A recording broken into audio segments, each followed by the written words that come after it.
Assalamualaikum warahmatullahi wabarakatuh. Perkenalkan, saya Syafina Amalia Hanifan dengan NIM 11076211007 dari Prodi Pendidikan Guru Sekolah Dasar Fakultas Ilmu Pendidikan Universitas Negeri Jakarta Angkatan 2021. Adapun tujuan saya membuat video ini adalah untuk memenuhi tugas akhir mata kuliah Dasar-Dasar Ilmu Hukum dan Kenegaraan dengan dosen pengampu yaitu Bapak Dr. Otip Satibi Hidayat, MPD. Dalam video ini, saya akan menyampaikan opini saya mengenai kasus keputusan Mahkamah Konstitusi memperpanjang masa jabatan KPK yang awalnya 4 tahun menjadi 5 tahun untuk menguatkan kedudukan KPK.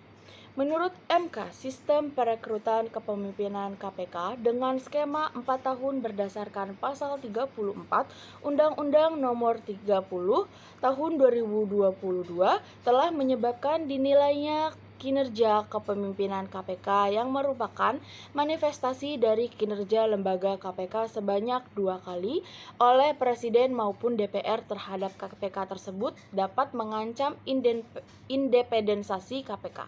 Sejumlah pakar hukum menilai keputusan Mahkamah Konstitusi memperpanjang masa jabatan kepemimpinan KPK dari 4 tahun menjadi 5 tahun ini merupakan syarat kejanggalan.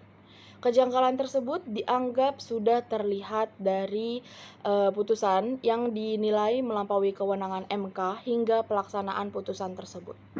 Sebagai warga negara, saya menghargai putusan MK karena putusan MK, pengadilan itu harus dianggap benar sesuai dengan asas res judicata pro veritate habetur yang berarti apa yang diputus hakim harus dianggap benar dan harus dilaksanakan. KPK ini adalah lembaga yang independen, beda dengan lembaga-lembaga negara yang lain. Oleh karena itu, dia tidak boleh disamakan. Dia harus punya ciri khas atau punya kekhususannya tersendiri. Yang perlu dipertanyakan, kenapa kemudian MK memutuskan perkara ini menjelang proses seleksi pimpinan KPK yang baru berlangsung atau menjelang habisnya masa jabatan pimpinan KPK? Tentu akan timbul pertanyaan besar, kenapa harus di ujung? Nah, banyak dugaan yang kemudian itu bisa dikaitkan dengan perpanjangan ini. Pimpinan KPK yang ada saat ini adalah pimpinan KPK yang kemudian memperkarakan atau terlibat dalam berbagai atau beberapa kasus yang bertujuan menghambat pencalonan calon presiden tertentu. Nah, bukan tidak mungkin dengan dilakukan perpanjangan maka akan ruang yang lebih panjang untuk kemudian itu mengganggu calon-calon presiden tertentu. Tetapi di sisi lain, KPK itu dalam menerapkan standar konteks ini itu berubah-ubah. Jadi, bagi masyarakat bukan soal 4 tahun diubah menjadi 5 tahun itu menjadi keberatan, tidak. Tetapi yang kami ingin tekankan dalam MK di dalam pertimbangan hukumnya itu mengarah pada apa yang mereka pandang sebagai prinsip keadilan dalam soal jabatannya. Dan karena keputusan sudah diucapkan sehingga menjadi milik publik, kita sebagai publik wajib untuk melakukan opini serta kritik.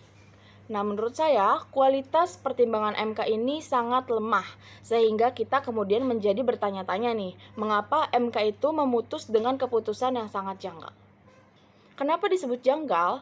MK mengatakan adalah diskriminatif kalau pimpinan KPK itu hanya 4 tahun, sedangkan lembaga-lembaga di negara lain itu adalah 5 tahun. Atas pertimbangan hukum yang seperti ini, sebenarnya jawabannya cukup mudah. Kenapa? Karena ternyata juga ada lembaga-lembaga negara lain yang masa jabatannya itu hanya 4 tahun atau 3,5 tahun. Nah, contohnya adalah seperti Komisi Informasi ataupun Komisi Penyiaran. Artinya saya menganggap bahwa pertimbangan itu tidak berdasar. Dan jika berbicara tentang perpanjangan jabatan menjadi 5 tahun, apakah bisa meningkatkan kinerja KPK? Itu menurut saya kinerja ini itu tidak tergantung dari berapa lama masa jabatan dari berapa lama masa jabatannya. Karena KPK itu tidak tergantung dari pimpinannya. Tetapi KPK itu tergantung dari seluruh struktur yang ada di KPK, dan tentu keputusan ini itu terlihat kontroversial jika terlihat dari beberapa sudut pandang bahwa masa jabatan pimpinan KPK saat ini itu mau berakhir. Kenapa MK kemudian menyidangkan secara terburu-buru menyelesaikan perkara ini? Padahal akan timbul perdebatan mengenai sisa masa jabatan yang ada. Dan menurut saya seharusnya keputusan ini berlaku untuk periode berikutnya, bukan periode yang sekarang, seperti itu.